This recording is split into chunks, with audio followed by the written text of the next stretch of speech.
Hey, good people, and welcome to our Revelation study. I'm so glad you decided to tune in. We are still in Revelation 14, and boy, do we have some stuff to talk about. Like we talked about last time, we talked about the 144,000 yet again. We talked about them re-emerging and how they were sealed and preserved. And I think, if I didn't, but I meant to explore the idea that there was 144,000 in chapter 7. And in chapter 14, there was still 144,000. And I think that is a blessing and a word for the saints of God to know that if you start with God and you decide you're going to finish with God, God will make sure that you are preserved and kept. And God gets to do the keeping however he chooses. But I think there's something to be said there that they endure chaos, they endure hell, they endure brimstone and all the likes. And from chapter 7 to chapter 14, not one person was lost. Not one person was messed up. Satan didn't get his hands on one person. And so when you are sealed by God, baby, you are sealed indeed. And I think that is rich and it is wonderful. Last week, we left off, we ended talking about Babylon. And I talked about the beginnings of Babylon and based on a biblical, what the Bible suggests us about Babylon. One of the things that I kind of want to talk about today is I want to start here is what the history books say about Babylon, because Babylon is undoubtedly one of the most popular ancient civilizations. Everybody wants to talk about Babylon. There, as we will talk about in chapters to come, especially when we start talking about the mystery of Babylon, we're going to talk about who people think Babylon is. But a lot of people struggle with what happens in verse 8 of chapter 14, specifically because in verse 8 it says Babylon is fallen, and biblical prophecy suggests that Babylon will never be able to be inhabited yet again. Well, that's difficult for a lot of people because modern day Babylon, ironically, is located about 60 miles south of modern day Baghdad, Iraq. And if you've been around for the last 20 years, you know Baghdad, Iraq is in the news quite frequently. And so it's inhabited, and it is a constant hub of war and chaos and dissension, which would make one believe that it is indeed lived up to its name and its legacy of being Satan's headquarters. And I know that's not popular. That may not be politically correct and all of the things, but if you look at the word and look at what modern day society says, it surely would suggest what the word has said is true. Now, one of the things I also want you to notice and I want you to pay close attention to is Babylon has not been destroyed in a way that it is uninhabitable. There were many hundreds of years ago, many thousands of years ago, Babylon was destroyed, but it was a peaceable transfer of power. I think Persia took them over.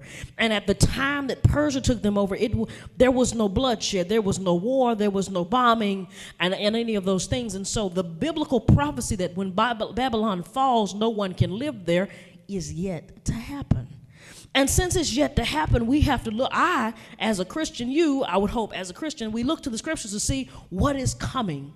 So Babylon is supposed to fall, and Babylon falling is imperative because Babylon falling is not just symbolic, but it is a literal destruction of the powers of the air, okay, or the powers of Satan on the earth. His headquarters are being bombed.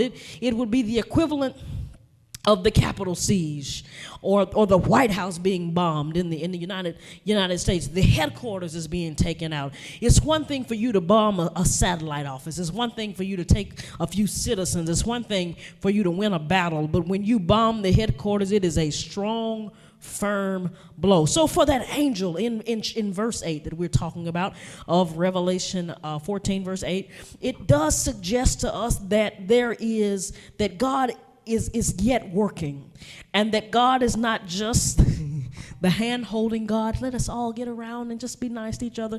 God too has a little fire in his belly. He has a little fire in his belly. And when the Bible says that vengeance is mine, saith the Lord, that's not just a quote to get you to calm down. It is a promise. It's a promise to the Christian. It is a promise. So we're going to pick up in verse 9. Verse 9 of chapter 14.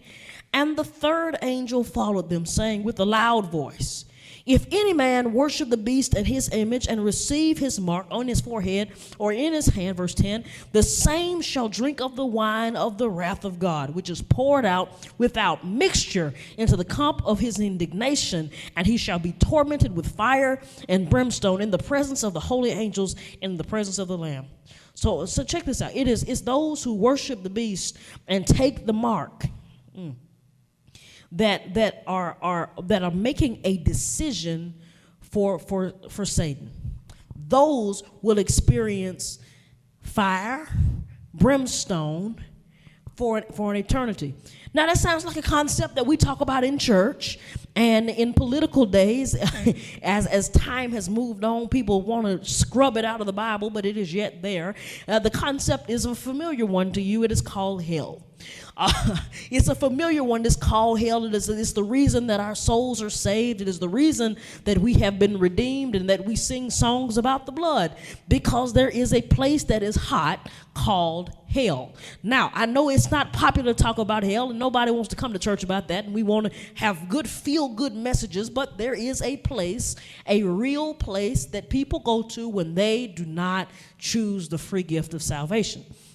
And the place is not just a dark hole. This place burns, burns the soul. It burns, and it is complete torture, because what's happened is when you sin, you write a check, and there was not anything in the bank to cash it.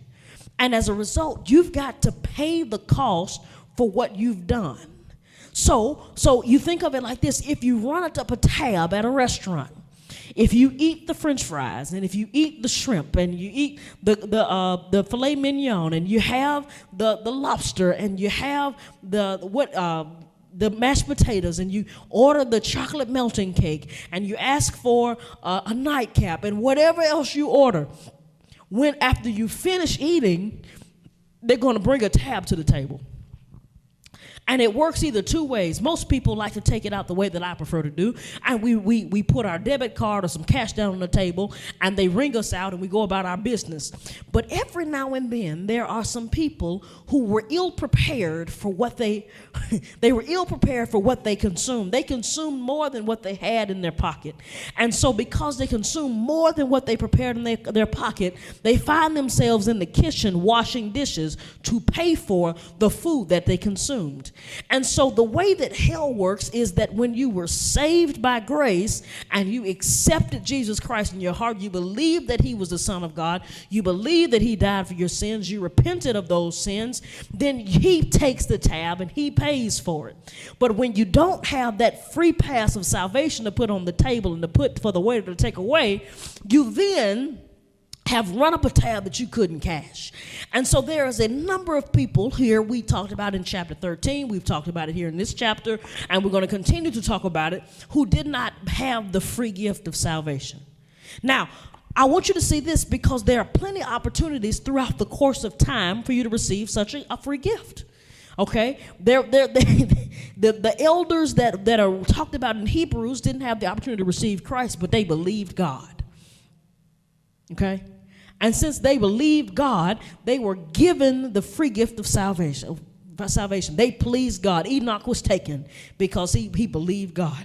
Then after about 4,000 years, Jesus Christ comes to earth. He dies for all men, and after he dies for all men, those who received him and believed him, there's a trend here, believed him, they received the free gift of salvation. I believe I'm in that group, and I hope you are as well.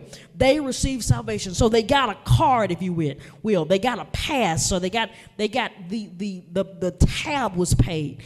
And since the tab was indeed paid, they don't have to worry about being sent off to fire and brimstone. I want you to see here, though, salvation, though, is a decision. Why am I talking about this? Because it's very relevant. Salvation is a decision. You being born into a family of people who pray does not save you. You being born around in the dirty South does not save you. Just because you know the Lord's Prayer doesn't save you. You have to make a conscientious decision for salvation. Now, I want you to also see this, though, because there's a grouping of people here we're talking about that are going here that are suffering the fire and brimstone that verse 9 talks about, because they made a decision to receive the mark of the beast. So the same way that you make the decision to receive Christ, the same way you made a conscientious decision, you said, Lord, come into my heart. I believe that you have died for my sins. I believe that you are the Son of God. The same way that you invited Christ into your heart, the same way that you did that, they made a conscientious political and spiritual and religious decision to accept the mark of the beast. Now, I want you also to notice this. Remember, we talked at great length about the people who rejected the witnesses and those who celebrated their death because there had been a great delusion. They had been tricked into following. And what happens is if you're void of information, you go with what seems convenient. Now, these people who we're talking about are living in a time where they can't get anything if they don't have the mark. They can't eat if they don't have the mark. They can't get a house if they don't have the mark. They can't get a car, I would presume, if they don't have the mark. They can't get medicine or health care or any of these things if they don't have the mark. And without the mark, they can't go nowhere. They can't do anything, and eventually they become desperate. And because they had not made a conscientious decision for Christ, it makes them make a convenient decision for the devil. Now, we may not be living in that time yet, but I want to challenge you. I want to challenge you, because often we say, I'm just a good person, but often if you haven't made a conscious decision to live for Christ, things become convenient and you do things that are sinful or displeasing to God because it's convenient. It's convenient. I don't think anybody wakes up in the morning and says, let me fornicate. I know that's there, out there, but can we talk about it? Nobody, I don't believe, wakes up in the morning and says, let's fornicate. But if you get the right things in the right place, if you never say, I'm not going to do it, I'm not going to do it because that would be displeasing to my family, to my name, to God. If the right things align themselves, out of convenience, people fall. I don't think anybody wakes up in the morning and says, I'm going to lie up a storm today. I don't believe that happens, but I think what happens is if the right storm aligns itself, if I didn't make a conscious decision to say, I'm not going to lie, if I didn't make a decision to say, I'm going to live right, then we find ourselves in a situation where, the perfect storm aligned itself, and so I told a fib, and that fib grew on itself, and it grew, and it grew, and it grew, and now I'm too deep. I don't think anybody wakes up and says, I want to steal. At least not on the first morning. I don't think anybody says, I want to steal. But I think what happens is if you don't make a conscious decision to say, I'm not going to steal, you find yourself in a situation where the things align themselves. You see something you like or you want to go somewhere, and it seems like it's convenient. So what I'm saying is you've got to make a conscious decision every single day. That's why we die to our flesh daily. Every single day, I'm living for Christ, and for Christ I'll live, and for Christ I'll die.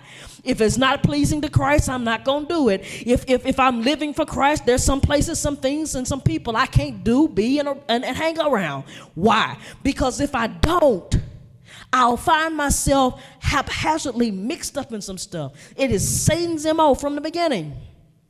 I don't think Eve woke up that morning and said, I'm going to betray God. I don't think Eve woke up that morning and said, I would like to go and mess up all humanity. But because the perfect things aligned herself, I don't even think she woke up that morning and said, I want to be like God. But because some things were planted in her spirit, and the wrong things aligned with where she was, and she didn't have a system of no in place, she ended up betraying all of mankind. So, like I said, salvation is a conscious decision. Sin is a decision, whether conscious or unconscious. All right.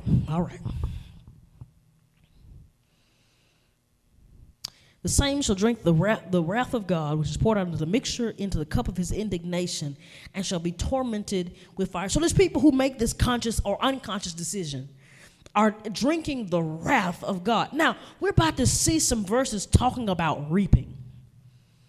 Reaping. And I want to explore this concept of how wine is made, because we're talking about the wine of the wrath of God. So, and why reaping is important, because basically what this whole chapter is a metaphor, is for a metaphor of how the wine of the wrath of God is created. Okay, I hope you can follow me. It's a whole metaphor. This whole chapter is a metaphor. This last half rather is a metaphor for how the wine of the wrath of God is created. Okay. So when we think about wine is created in an interesting way, because wine comes from the creation of God, right? First it starts with grapes. If you live in Alabama, it comes from muscadines.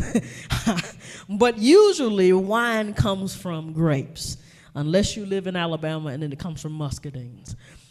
You get your grapes, you get a whole baskets and baskets of them, and they put them in this big tub-looking thing.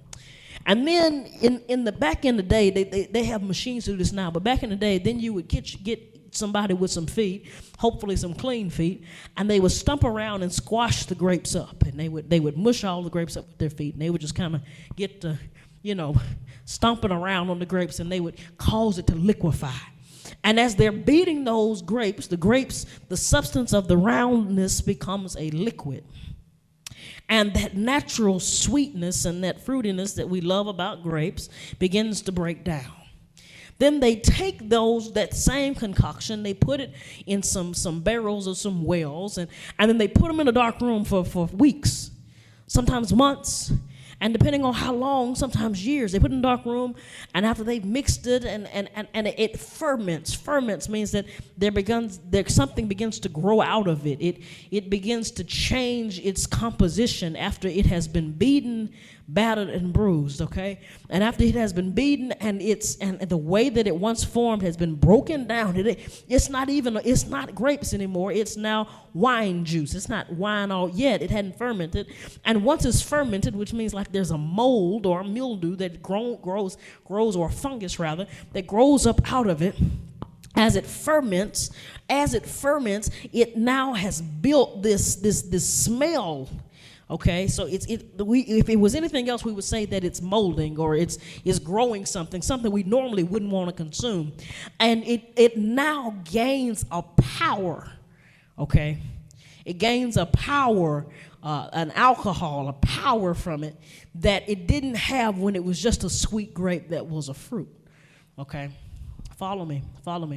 So, and then once you take it out of the dark room and it's been beat up and it's now wine, it has a completely different tannin or flavor to it, okay? Sometimes it's peppery, sometimes it's sweet, sometimes it's all of these things, but it has the ability to intoxicate.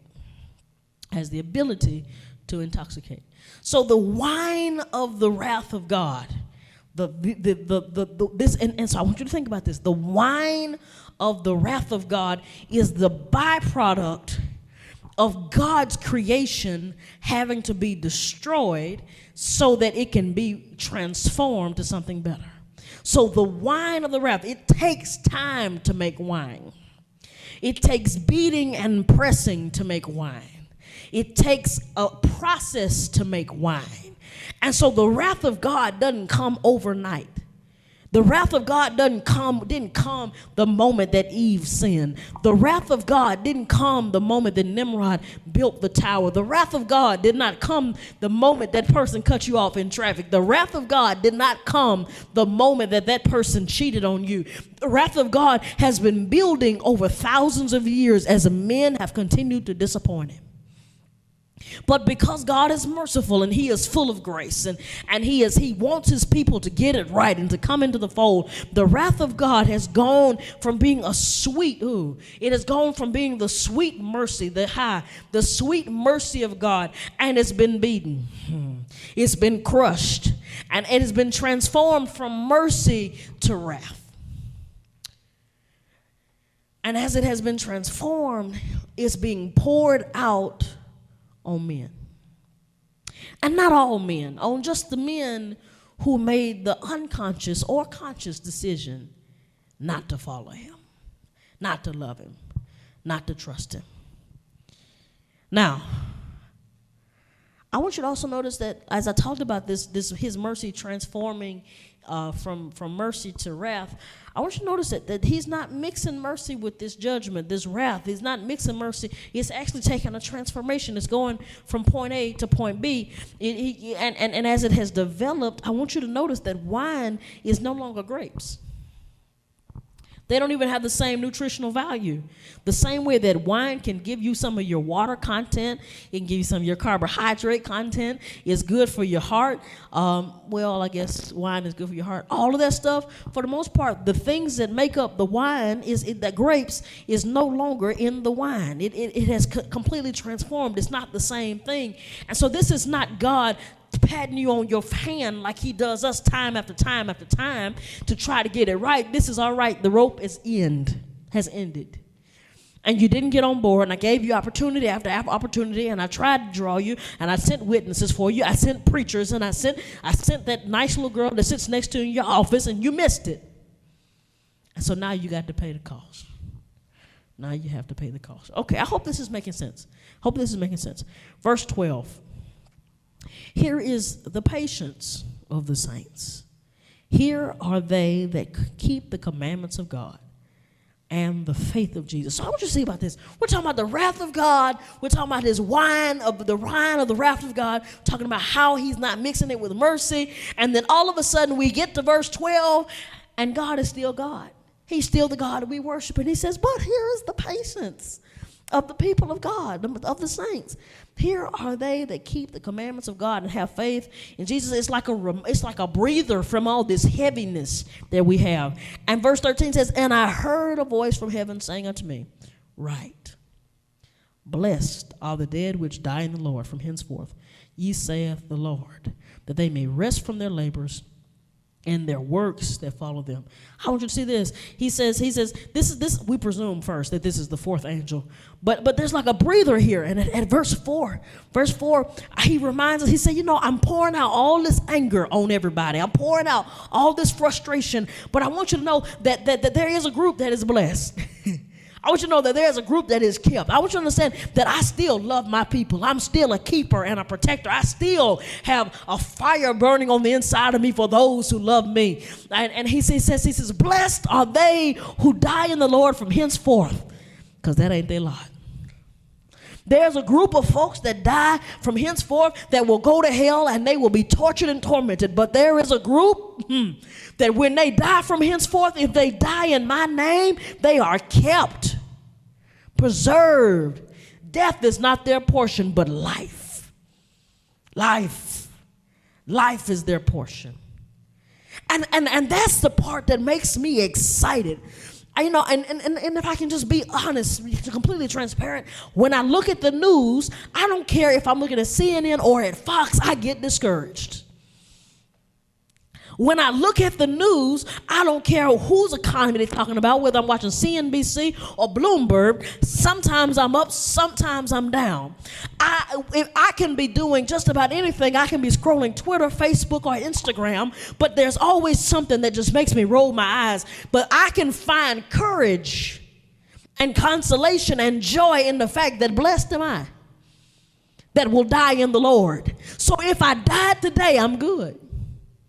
If I died tomorrow, I'm good. And I think if Paul sums it up in Philippians when he said to die, to live is Christ, but to die is gain. To live, I get to preach this glorious gospel. I get to do the things that God has put me on the earth to do, that I breathe to do, the things that excite me. But if I die, I get to go see the 12 gates. I get to go see the glass sea. I get to go bow down before the throne of grace and mercy, and I get to see him face to face, and I get to put on my crown and zip up my robe. I get to inherit my mansion, and there is so much beauty to that. Because there's no more suffering, there's no more self-esteem issues, there is no more feeling left behind or forgotten or downtrodden. There is no more feeling like I'm overworked or underappreciated or underpaid, none of that. Because if I die, I get the benefits package. And if I live, I get to do what I was made to do. And I think, Christian, we get so afraid of death. I think one of the things that has disappointed me most with Christians during this pandemic is how afraid we've been. As if earth is it.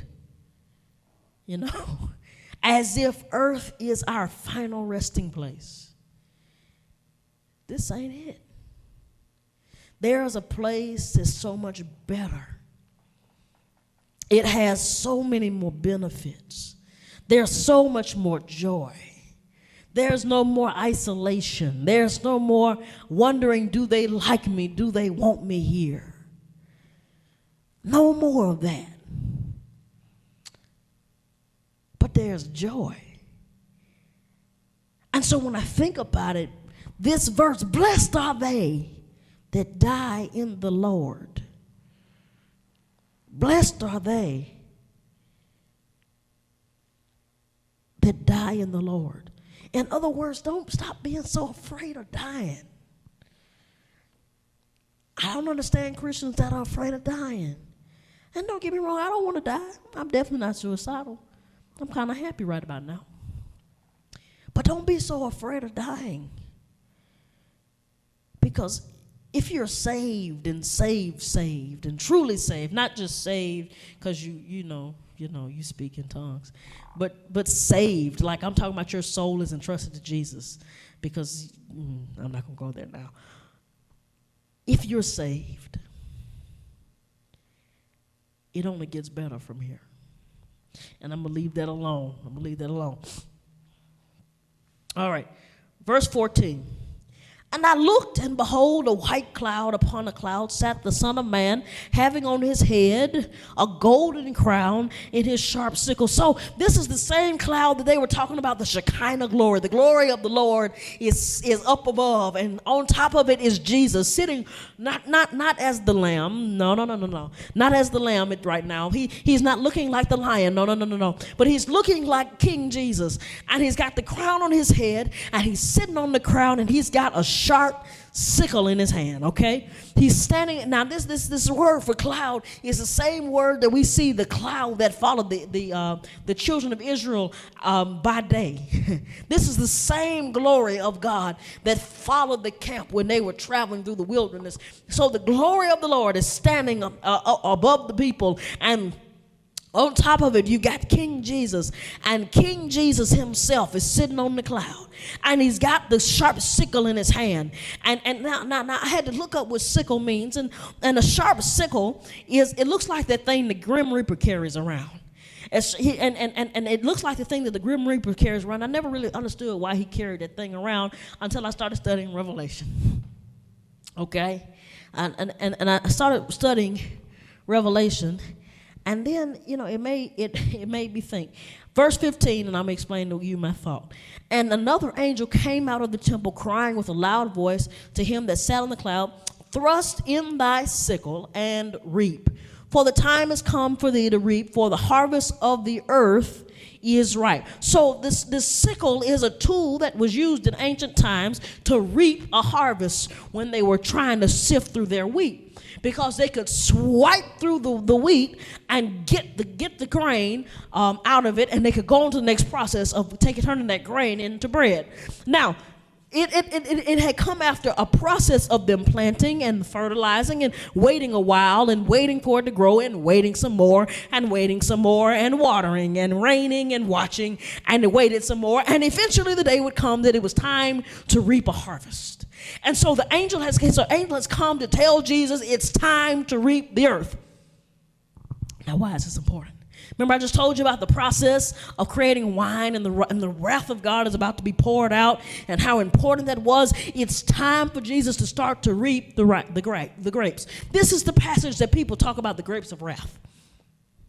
This is the passage where they talk about the grapes of the wrath. It's time for him to reap the harvest. And so this passage here is idiomatic of that takes place in the parable of the wheat and the tares that takes place in Matthew 13.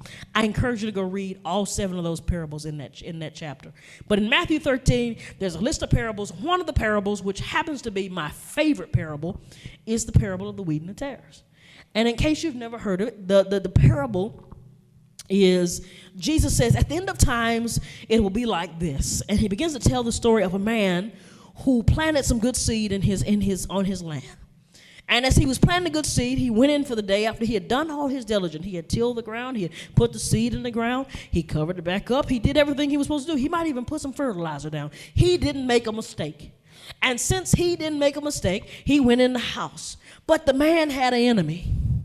And since the man had an enemy, when he had gone in the house to go to sleep for the day, his enemy came and put some weeds amongst his wheat.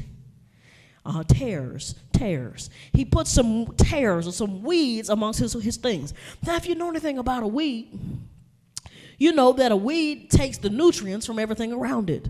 And so I can plant good seed, but if you plant weeds among the things that I planted, what you will find is that the weeds will suck the nutrients out of the good thing that I planted. It was somebody who meant to sabotage the man. So when they came out a few days later, they looked and they noticed that there were weeds and there was wheat. But they couldn't distinguish quite clearly what was what. And as they couldn't distinguish, they asked, his servant said, Master, did you not sow good wheat? He said, I did. But somebody has come and they've planted tares among the wheat. And since they've planted tares among the wheat, we've got to wait for them to grow together. And at the end of the day, when they finish growing, we'll separate the two. We'll throw the others into the fire, the weeds into the fire, and we will pull up the wheat and we will harvest it and use it. And so I was wondering, it makes me think this is idiomatic of that, but that's the truth of what's happened here. Because so many of us, we are dealing with people who are causing chaos in our homes, causing chaos in our jobs, causing chaos in our families, causing chaos everywhere. And you're saying, where did you come from and what is your problem with me? And you didn't do anything wrong. Now, some of y'all did. But most of us didn't do anything wrong. And since you didn't do anything wrong, you can't understand why there's so much havoc happening in your life. And what happened is the evil one came to plant dissension in your life. And God said, I got to let it stay there for a little while. And I'm going to let it stay there for a little while until you do a little bit more growing. Because if I uproot it now, it'll destroy you. But if you grow there with it, you'll be even stronger. If you grow there with it and it doesn't compromise your character or your integrity, because you understand that the weed was coming to take the nutrients. But if you could figure out how to get some nutrients in place, and even though you got chaos going on, what you'll find is that you'll be kept and protected, even though they're coming to take from you. And what he says is, at the end of days, I'll take the weeds up and I'll throw them into the fire. So what's happening here is he's getting ready to reap. Got to separate the good from the bad. And as I get ready to reap, I've got to take up the bad, and I'm gonna have to do some destroying here. And since it's very idiomatic of that text, I want you to understand this, that Christian, it's not our job to harvest. I know that hurts. And I think I said something about it last time.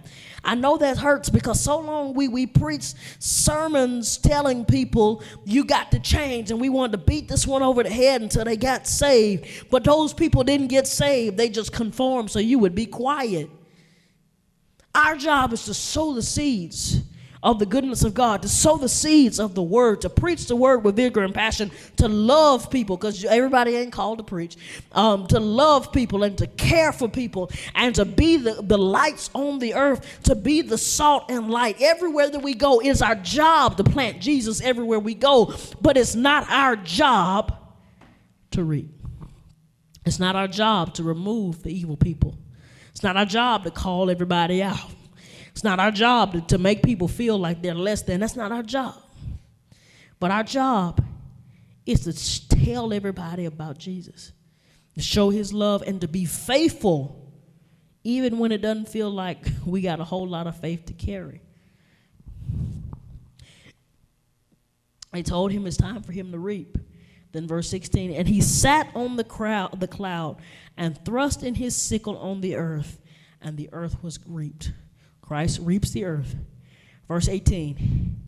And another angel came up from the altar which had power over fire, and cried with a loud voice unto him that had the sharp sickle, saying, Thrust in thy sharp sickle, and gather the clusters of the vine of earth, for her grapes are fully ripe. Now this is a different harvest.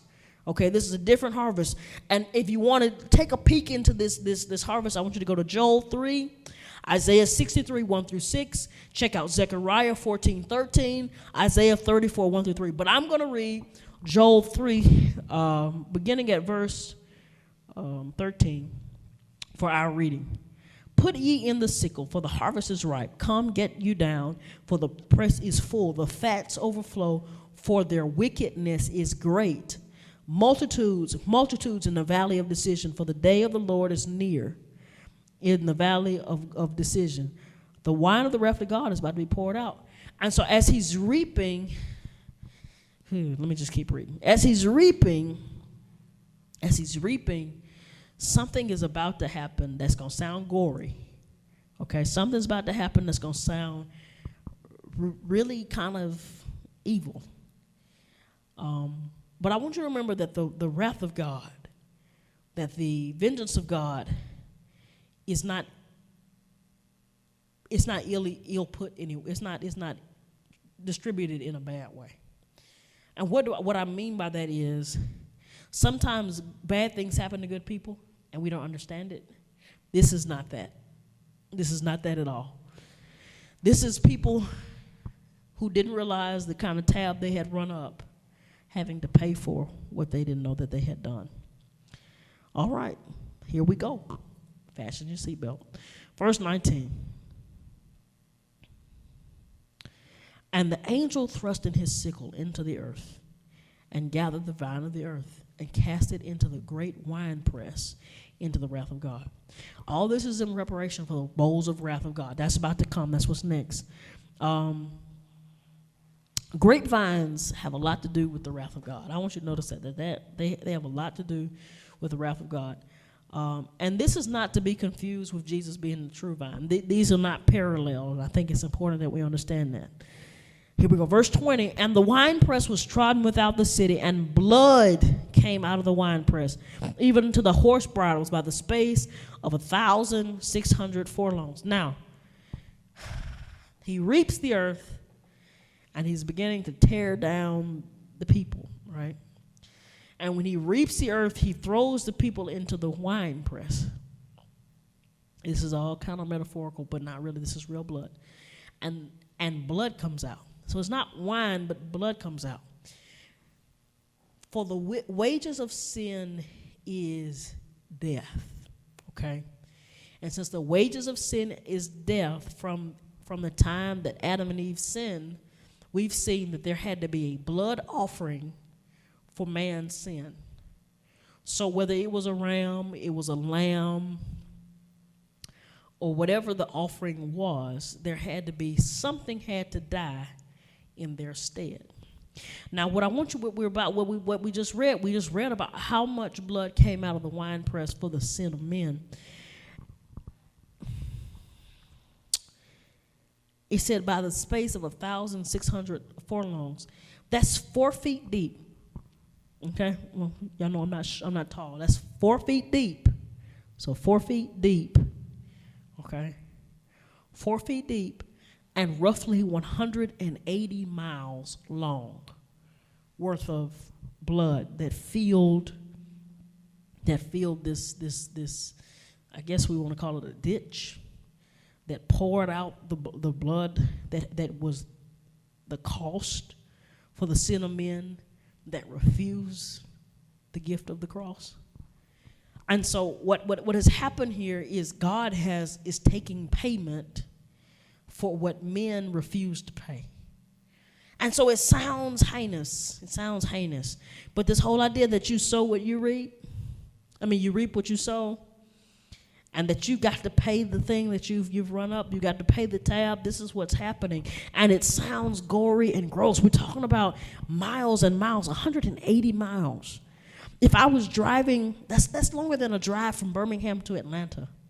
Like the drive from Birmingham to Atlanta is about 110 miles from about here. 110 miles. It's longer than that. You got to add a whole nother hour. That's a 3-hour drive if you're going 60 to 70 miles an hour. Like imagine walking in that day where you're only really walking 3 miles per hour. Like it's so vast. 180 miles, 4 feet deep worth of blood. And we're talking about the cost of sin. Now, not to mention all of us whose blood Jesus covered. Not to mention that. And so we're just, bringing it in to purview. And I want you to also think about this. We're amazed by the 70,000 people who were wiped out at Hiroshima or by the Civil War or by any war. We're talking about more blood than that. The cost of sin is expensive. And if we learn nothing else today, I know I don't have a whole lot of flowery things to say to you, but you can't afford to pay for your sin. And I know there's probably a whole lot of Christians watching, but maybe, God, there's one person who's not saved or they're on the fence. You can't afford to pay for it. I don't care how much money you got, you can't afford to pay for it. And I'm gonna move on. Let's move on.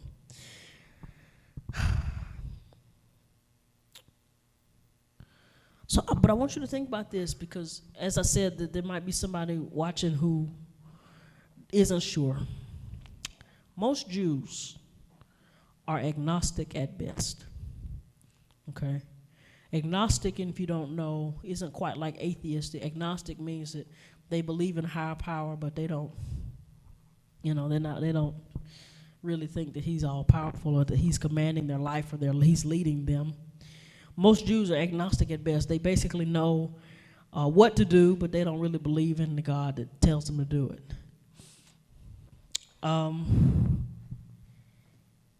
The average, and that's the average Jew.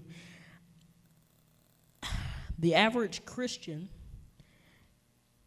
doesn't really believe that God is able to do what we say we believe God is able to do. And I don't want you to fall into the trip or the trap of thinking that you are self-sufficient or that you can handle this. Because I've heard too many stories about people who are deacons or trustees at whoever's church, and they're ministers, and they still didn't get it right. You can't afford it. You can't afford it. You cannot afford it. And I don't know how else to say it, but I will say this: we can't make an apology for God's judgment, because He's given you a scapegoat.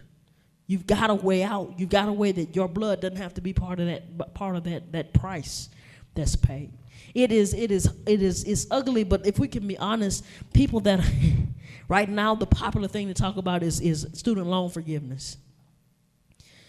Everybody wants student loan forgiveness, or loan forgiveness in general, because it follows you and you pay all this cost. And since you got to pay all this cost, it just racks up and racks up and racks up. And the truth is that life doesn't really work like that. And, the government may forgive you of your student loans, but when you typically rack up a debt, you got to pay it. Or they put a lien on your house. Or they come to take your things back, because you got to pay the price. At some point, you got to pay the piper.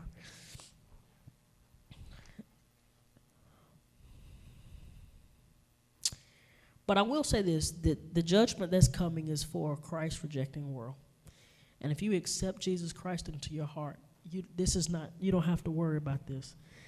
And so, the idea of salvation presupposes that there's something dangerous. We don't just get saved because it's cute or because we're religious. We get saved because we presupposing that there's a place or some things that we don't want to endure. And so if you've never received that free gift of salvation, I'll tell you this: Revelation makes you think about salvation. I can preach blessed in the city, blessed in the field. I can preach to you how Abraham handled his business. I can talk about the prosperity. We can talk about the healing. and how Jesus healed women, brought people back to life, and healed blinded eyes, and made the lame to walk. All these gospels I talked about. We can talk about the gospel of healing. We talk about prosperity gospel. We can talk about the gospel of business. It's in the book. We can talk about just the semantics. We can talk about, Afrocentric gospel. But I'm going to tell you this. Revelation makes me think about the gospel of grace more than anything else, because you need salvation. If you don't have it, you need it. And you need it if for anything else, for nothing else, because you can't afford to pay for this. But I promise you that if you accept salvation, it comes with so many more benefits on this earth. Jesus has been the best companion, the best keeper, the best friend, the best lover that I've ever known. And so if you don't know him, I want to invite you to get to know him. We are in person. Come talk to me on the first and third Sundays here at Nineveh at 10 a.m. Central Standard Time, or shoot me an email at najones@nineveh.org. I don't want anybody who saw these videos, who watched this study, to walk away and not know how to get saved. Okay? Catch me next week. We'll pick up at chapter 15. It is going to continue to get hot and heavy and stressful, but it is worth it. It's a worth it study. Y'all be blessed.